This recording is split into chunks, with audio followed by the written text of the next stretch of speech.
Okay. I have a message. Um, and it's pretty simple. Hold on. So,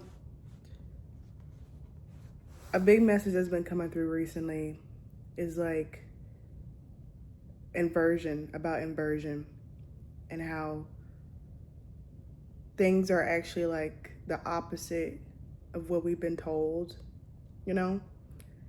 And the message I'm getting to share now is about like prayer, or at least in like the traditional sense. And by traditional sense, I mean like the way I've been, or I was taught, or I've been taught through like Christianity.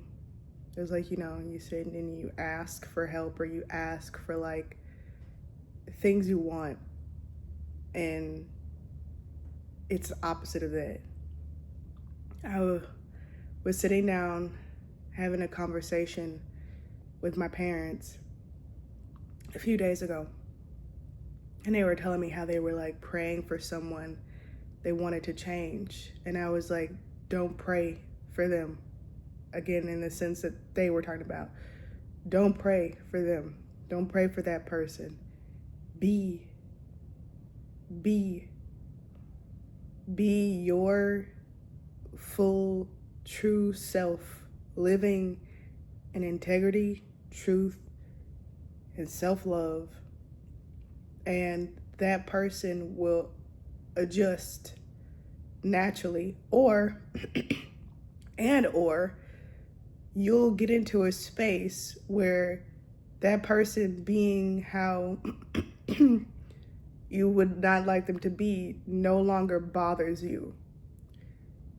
And in that same instance, it'll like go away.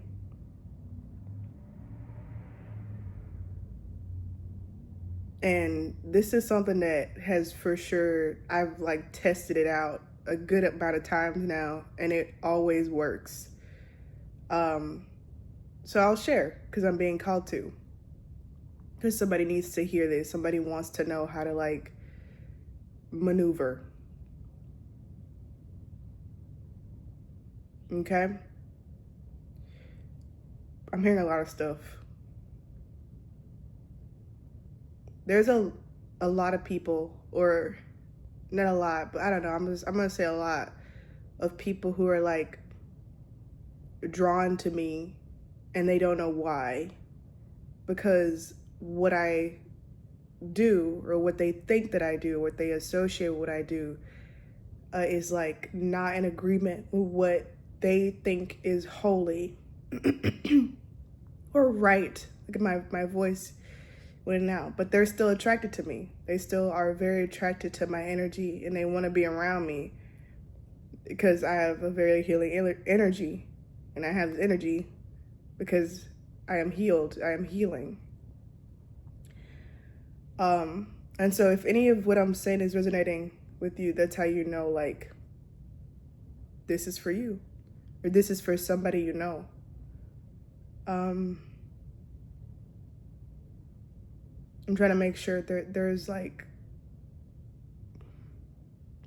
things being said. Okay, so I'm just gonna get into it, and like, if more comes and more comes, but I'm holding this with my hand, so if there's shaking, sorry about that. Hold on, let me rest it on a pillow. I'm a very sensitive person, you know. That's why quiz sensitivity, that's why I created this channel. It's because I was and am very, very sensitive, and I felt like there was no space that it held people like me, and so I created it myself, for myself. So I'm very sensitive to sound, to sounds, to certain touches, textures, sights, lights, colors, and very sensitive to energies. And I used to always get like super duper pissed whenever like people I didn't want to have at my house would be at my house. And this happened for years. For years, people always like in my home, in my space, when I needed time to myself.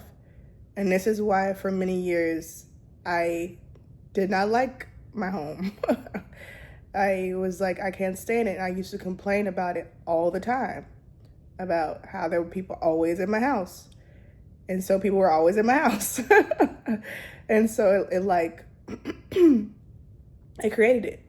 Do you see what I mean by like traditional prayer and being like, I don't want this thing. I want this other thing to exist. You're attracting the thing that you don't want by focusing on it so much and nurturing it, feeding it.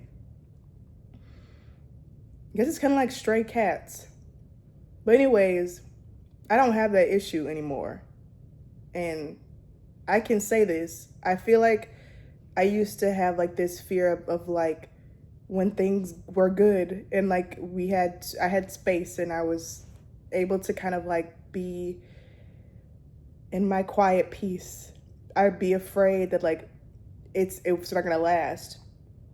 But that's the difference now, is that I'm not afraid of the noise or the chaos, because I know it's always for me and not to me. So whenever people do come over who have a lot of chaotic energy, it's usually two things, and the two things are the same thing. They're both for me. It's either I have something going on internally that's chaotic and loud and disruptive and irritating, and it's reflecting it. I'm creating that outside of me. And so when that happens and I realize that, I'm just like, okay, let me calm down and just relax about it and let it go. Every time that person or that loudness or that irritation that they were exuding goes away, usually within minutes. Or two, the second thing, it's for me in a different kind of way. Like it's something for me to interact with. All right. I remember this one day, and I've talked about this before, where like one of my friends' birthday parties like turned into like me just giving guidance to everybody. But they literally lined up at the bowling alley and like one by one like came and had like these little consultations with me. It was such a beautiful thing. And in that space, I'd usually be very overwhelmed, overstimulated. And I feel like if it would have been any other time, it would have happened because I just would have been like, this is horrible. People are taking advantage of me, you know, all these different things. And I remember, I believe she was the only other Black woman there. But yes, one of my friends who is a Black woman, she, like, when it was her turn to talk to me, she was like, are you okay? Like, can you do this? Like, do you have enough energy? I know you've been like talking to everybody, like you've been doing this with everybody. And I told her, if I didn't, then I wouldn't be there. Like I'm supposed to be here. Like meaning I'm like at a match. I'm in alignment with the reality that I've created. And so that's what I mean by the reason number 2. And both reasons are for me. And this is something that can be very difficult for stubborn people like myself to comprehend, because it means, or to apply rather, not comprehend, but maybe for some to comprehend.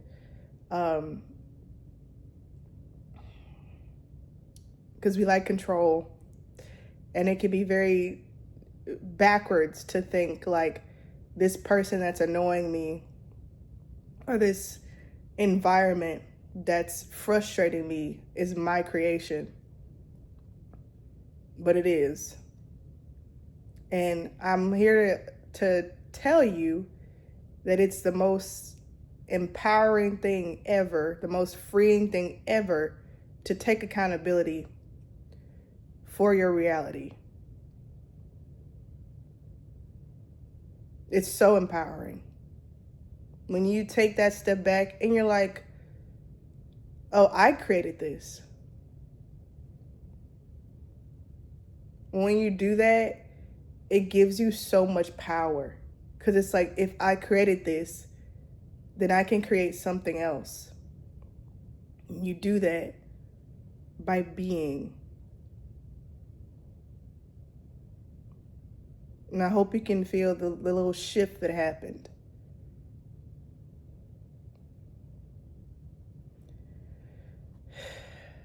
I am here and I am so grateful.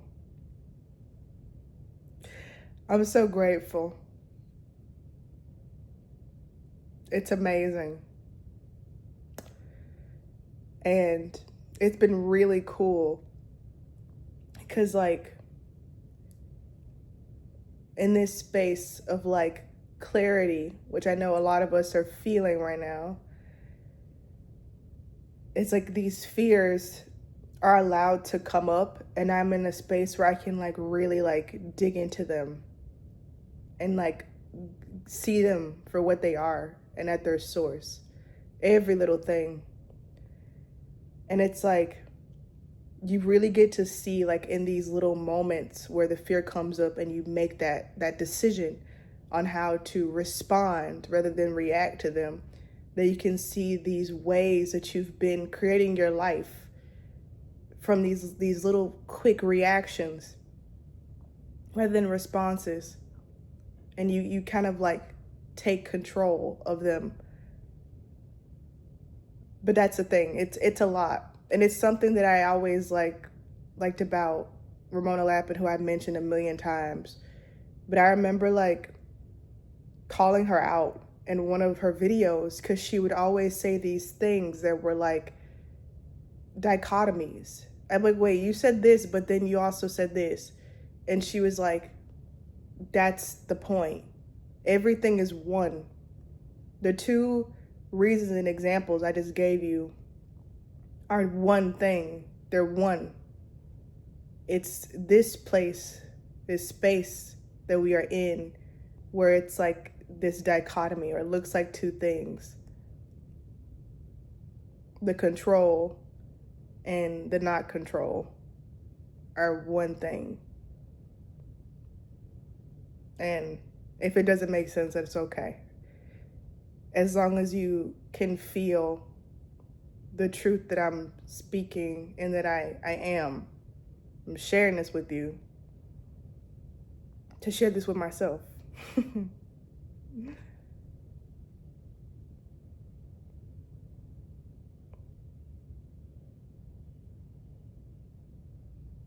I'm hearing we create what's not there. It's very strong. We create what's not there.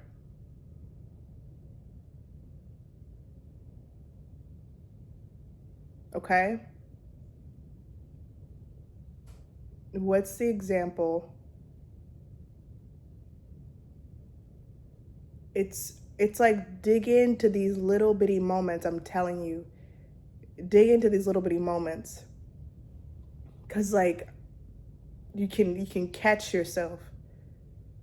Like, I'll give you an example from my personal life where like I'll get into these moments of like panic of not being able to afford something, or like, how can I afford this and this and this and this? And it's like, right now as it exists, I need for nothing. And like, once you get back into that space of like, right now I need for nothing, you can kind of like shift things from there, your perspective. And this is what I mean by like, we create what's not there. Either this is a moment of severe lack, or this is a moment of extreme abundance. I'm hearing, do not underestimate the power of the body being in a state of love, or being in its true state.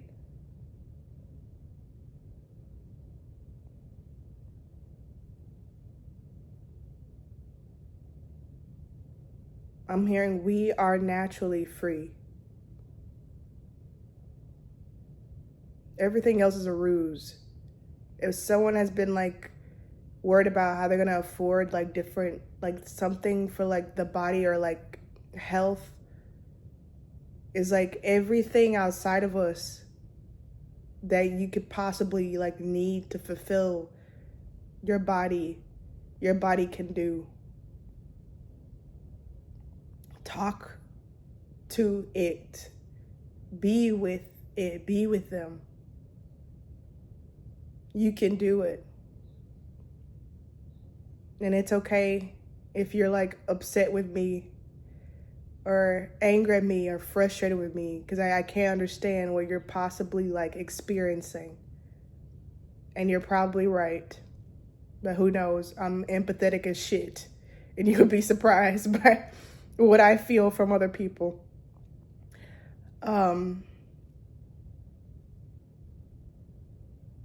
But keep going. You are there. You are not alone. We are with you.